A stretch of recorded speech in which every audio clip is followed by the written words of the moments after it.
প্রিয় শিক্ষার্থীরা, আজকে আমরা গুরুত্বপূর্ণ একটা বিষয়ে কথা বলবো।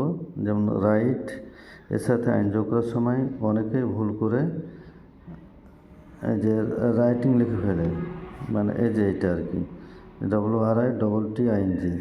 তো প্রশ্ন হলো যে রাইট বানানে কি ডবল টি আছে? নাই। তাহলে এখানে রাইটিং বানানে ডবল টি কী করে হয়?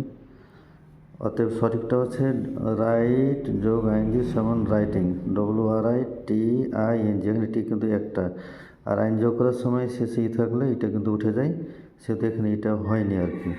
আর যেমন অনেক সময় আমরা দেখি যে রান, যে শেষে যেমন এই যে ভার্ব রান, এই ভার্বটা শেষে এন হচ্ছে কনসোনেন্ট, আগে ভাওয়েল নিউ। তো অনেক সময় আইন যোগ করার সময় কী হয়, কনসোনেন্টটা ডবল হয়ে যায়, কারণ শেষে কনসোনেন্ট আগে ভাব থাকলে কনসোনেন্টটা ডবল হয়। যেমন এখানে রানের ক্ষেত্রে যেমন এখানে এনটাও ডবল হয়ে গেছে। কিন্তু রাইট বানানে তো এখানে দেখা যাচ্ছে যে শেষে ই আছে, আগে টি আছে। তাহলে রানের মতো কি যে শেষে কনসোনেন্ট আগে ভাওয়েল, এরকম তো না। অতএব রাইট সমান রাইটের সাথে আইন যোগ করলে রাইটিংই হবে। এখানে টি একটা হবে, ই হবে না, কারণ আইন যোগ করার সময় এটা উঠে যায়। অথবা রাইটিং বানান WRITING, এটাই কারেক্ট। আর WRITTING রাইটিং বানানটা ভুল। আশা করি এখান থেকে ছাত্রদের ভুলটা সংশোধন হবে।